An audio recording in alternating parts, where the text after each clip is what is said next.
Beck totally threw off all geographical shackles. He deliberately enlarged and distorted the central area, the most heavily used and complex part of the system, to make its lines and its many connections clear. What Beck had produced was not in fact a map at all, but a diagram. His stylized rendering of the system was a breakthrough in itself. Had he still felt it necessary to show some degree of actual distance, his map would have looked like this. In order to keep the map to manageable proportions, the outer sections had to contract. Scale and geography are thrown to the winds, but now the whole system can be seen at a glance, and the central area is so much clearer.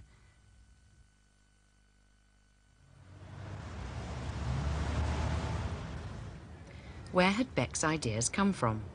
All around him, for inspiration, were the fruits of Frank Pick's enlightened modernist patronage. And not only in architecture. Pick had continued London Transport's patronage of graphic artists like the American McKnight Kauffer. Pick was thus putting before a general public for the first time posters in the style of the Cubists and the Vorticists, masters of the modern movement. They carried the message that art no longer had literally to present what it portrayed, and critics have even detected the influence of artists like Mondrian on the map.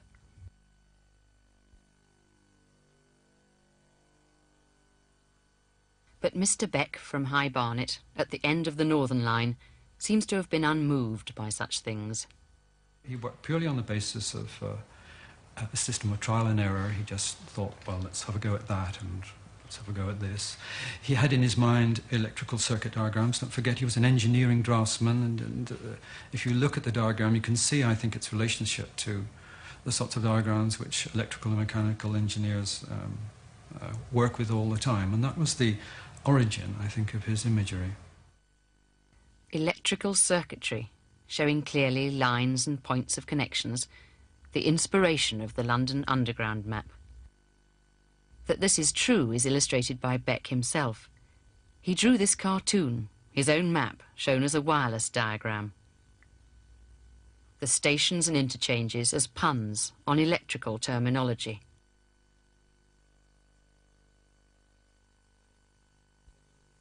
Beck, although he was, of course, a professional draftsman, was not a graphic designer. And I think it was very valuable to him to have continually a feeling that he was a member of the public who was bending his skill as a draftsman to making sense out of a very difficult-to-understand system. And I think it was that innocence which helped the diagram to be as clear as it was. Now as much a symbol of London as any tourist spot, the map was designed without reference to design dogma or aesthetics. Yet it satisfies aesthetically too, without apparently even trying. You know, you have the most, frequently, have the most serious intentions intellectually, and then you do something and it turns out to look absolutely dreadful.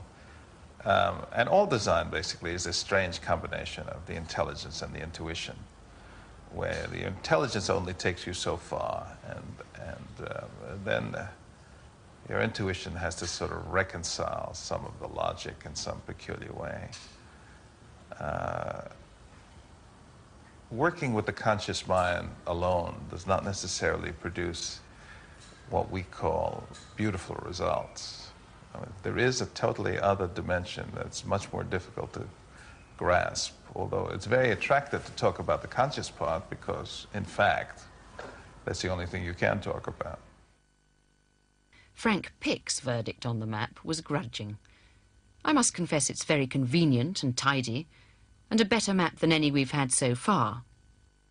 London Transport paid Beck a mere 5 guineas for his original design, although he did get his name engraved modestly at the edge.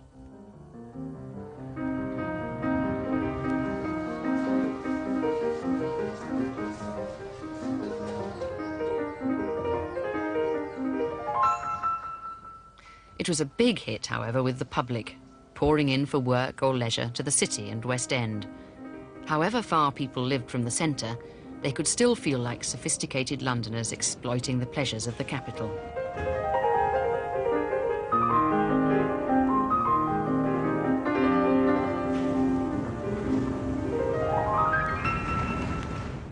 During the 1920s and 30s, London Transport was, or the Underground Electric Railways, were extending the lines out into the outer suburbs. And relatively speaking, the outer suburban lines were underutilised, except at peak times. The problem was to get traffic on those outer lines outside the peak hours.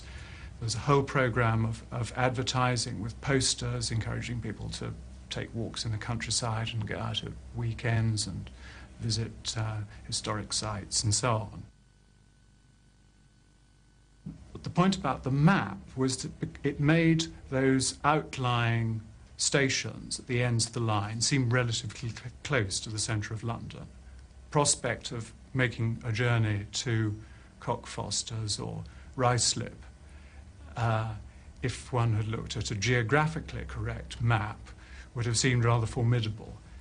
Looking at the underground map, it looks reasonably simple. After the first breakthrough, the map went through a period of slow evolution. For 26 years, Beck strove to perfect his original design. And as the underground expanded, it needed updates and revisions.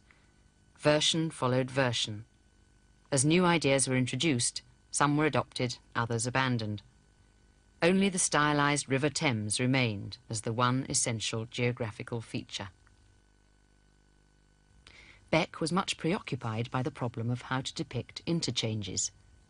Circles, diamonds, and linking rings were all tried. The stations, indicated by blobs on the original design, were replaced by a simple graphic device called a tick, which greatly increased clarity. For Beck, the task became an obsession.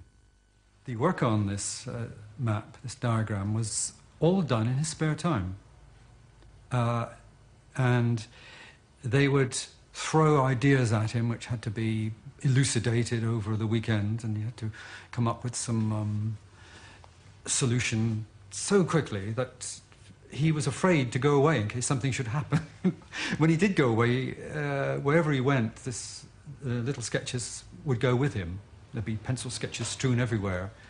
His wife told me that she was forever finding them under the bedclothes and in bits just stuck away in corners. So I don't think he ever was free of it. It was a total obsession to him. It was a child that grew up under his hand. The 1949 version of the map was considered by Beck to be his masterpiece. There's a strong emphasis on vertical lines. The colour coding has finally been settled, and the familiar yellow rectangle of the circle line has emerged. A new solution to the problem of depicting